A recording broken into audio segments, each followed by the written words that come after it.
రైతు భరోసా కార్యక్రమంలో భాగంగా వ్యవసాయ యోగ్యమైన భూములన్నింటికి రైతు భరోసా పథకం కింద నిధులను ఇవ్వడం జరుగుతుంది. గత ప్రభుత్వం రైతు బంధు పథకంలో భాగంగా సంవత్సరానికి 10,000 ఇస్తే మా ప్రభుత్వం ప్రజాపాలనలో రైతులందరికీ సంవత్సరానికి 12,000 రూపాయలు ఇవ్వాలని నిర్ణయం తీసుకున్నది. అదేవిధంగా భూమి ఉన్న రైతులకు రైతు భరోసా పథకం కింద వ్యవసాయ యోగ్యమైన ప్రతి ఎకరాకు 12,000 రూపాయలు ఇస్తున్నప్పుడు తండాలలో, గూడాలలో, మారుమూల పల్లెల్లో ఉన్న భూమి లేని వ్యవసాయ రైతు కుటుంబాలు భూమి లేకపోవడం ఒక శాపము, ప్రభుత్వం మమ్మల్ని ఆదుకోకపోవడము ఇంకొక శాపము అన్నట్టుగా పాదయాత్రల సందర్భంగా అటు భట్టి విక్రమార్క గారికి కానీ నాకు కానీ ఈ మధ్యకాలంలో మా మంత్రివర్గ సహచరులు పర్యటనలకు వెళ్ళినప్పుడు దృష్టికి తీసుకురావడం జరిగింది. అందుకే మా ప్రభుత్వం భూమి లేని వ్యవసాయ కుటుంబాలకు ప్రతి సంవత్సరానికి 12,000 రూపాయలు వాళ్ళకు కూడా ఇవ్వాలి, వాళ్ళు కూడా మన సమాజంలో మనలో భాగమే అని గుర్తించి ఈ పథకాన్ని అమలు చేయాలని నిర్ణయం తీసుకున్నది. ఈ పథకానికి ఇందిరమ్మ ఆత్మీయ భరోసా పథకం అని చెప్పి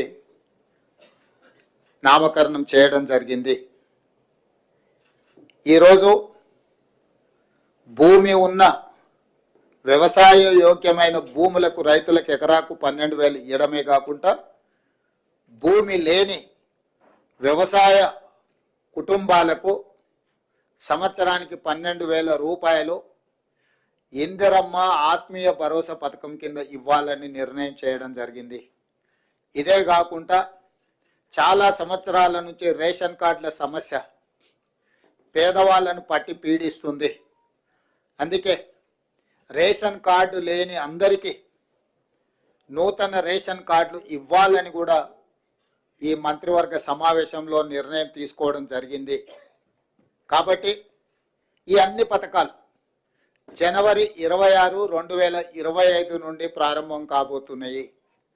జనవరి 26, 2025కు ఒక ప్రత్యేకత ఉన్నది. మన రాజ్యాంగం అమలు జరిగి డాక్టర్ బాబాసాహెబ్ అంబేద్కర్ గారు మన రాజ్యాంగాన్ని ప్రసాదించి అమలు చేయబట్టి 75 సంవత్సరాలు పూర్తి చేసుకుంటున్న సందర్భంగా జనవరి 26, 2025 నుంచి పథకాలను అన్నింటిని కూడా అమలు చేయాలి అని చెప్పి మా ప్రభుత్వం నిర్ణయం తీసుకున్నది.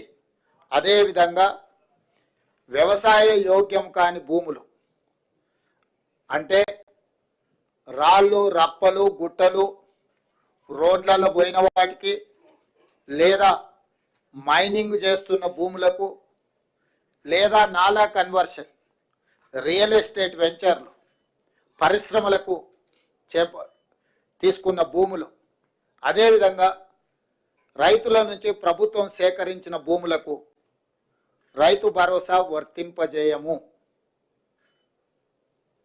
ఎలాంటి గందరగోళం ఉండాల్సిన పని లేదు.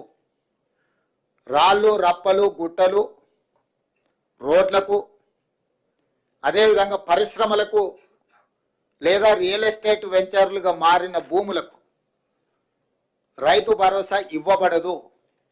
దీనికి సంబంధించి మా రెవెన్యూ అధికారులు గ్రామాల వారీగా సమాచారాన్ని సేకరించి గ్రామ సభల ద్వారా ప్రజలకు వివరించడం జరుగుతుంది.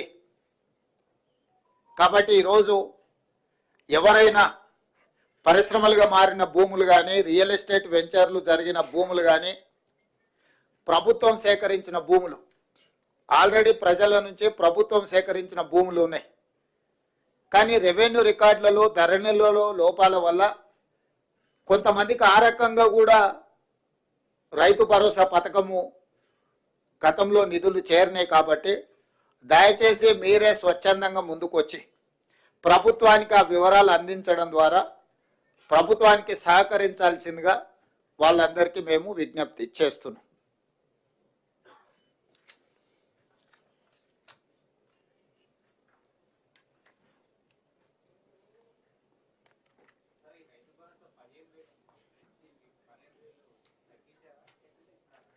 పెంచినాం, 10,000 నుంచి 12,000కి పెంచినాం. ఇప్పుడు వెసులుబాటును, ఆర్థిక పరిస్థితులు, మనకున్న వెసులుబాటును బట్టి 10,000 నుంచి 12,000 రూపాయలకు పెంచుకోవడం జరిగింది.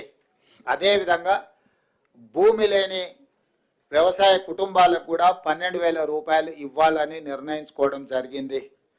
ప్రభుత్వానికి ఉన్న ఆదాయ వనరులను ప్రభుత్వం ఆదాయం పెంచడం, పేదలకు పంచడం మా ప్రభుత్వం యొక్క విధానం. ఎంత వెసులుబాటు ఉంటే అంత వెసులుబాటుతోటి రైతులకు మేలు చెయ్యాలన్నదే మా ఆలోచన. దాంట్లో భాగంగానే గత ప్రభుత్వం 10,000 రూపాయలు మాత్రమే ఇస్తే మా ప్రభుత్వం 12,000 రూపాయలను ఇవ్వడం జరిగింది.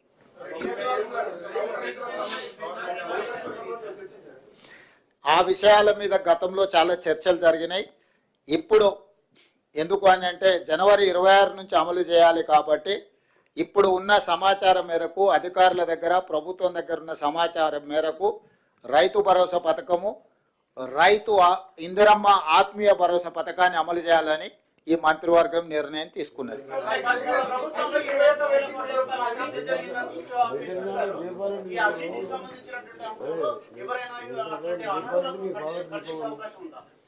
ఇప్పుడు గతంలో ఏం జరిగిందో దాని వెనక్కి వెళ్తే కేసీఆర్ కుటుంబం 1000 సంవత్సరాలు జైలు శిక్ష అనుభవించాల్సి వస్తుంది. కాబట్టి వాటికంటే భవిష్యత్తులో తప్పిదాలు జరగకుండా నిజమైన రైతులకు మేలు చేయాలన్నదే మా ప్రభుత్వం యొక్క విధానము. కాబట్టి ఈరోజు ఒక మంచి నిర్ణయం ఈ మంత్రివర్గ సమావేశంలో తీసుకున్నాం. కాబట్టి మీడియా మిత్రులకు కూడా నా సూచన, అనవసరమైన అంశాలు, అనవసరమైన వివాదాలకు తావియ్యకండి. స్పష్టంగా మళ్ళీ నేను చెప్తున్నా, వ్యవసాయ యోగ్యమైన ప్రతి ఎకరాకు రైతు భరోసా వస్తుంది. ప్రతి ఎకరాకు సంవత్సరానికి 12,000 రూపాయలు ఇవ్వడం జరుగుతుంది. భూమి లేని వ్యవసాయ రైతు కుటుంబాలకు సంవత్సరానికి 12,000 రూపాయలు నగదు ఇవ్వడం జరుగుతుంది. ఆ పథకం పేరు ఇందిరమ్మ ఆత్మీయ భరోసా. రేషన్ కార్డులు జనవరి 26 నుంచి రేషన్ కార్డులు లేని వాళ్లకు రేషన్ కార్డులు ఇవ్వడం జరుగుతుంది. 3 అంశాల మీద ఈ మంత్రివర్గంలో సానుకూలమైన, ప్రజలకు ప్రయోజనం చేకూర్చే నిర్ణయాలు తీసుకున్నాము.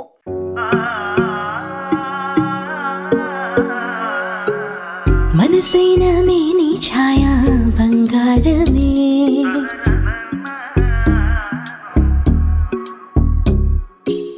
సొగసైన మేలి మాయా బంగారమే,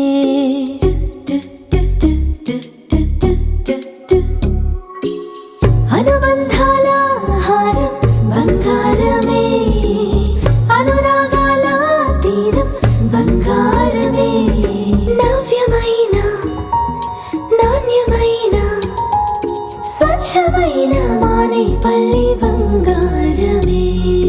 తరతరాలుగా తరగని స్వర్ణ బంధాలు మన మానేపల్లి జ్యువెలర్స్.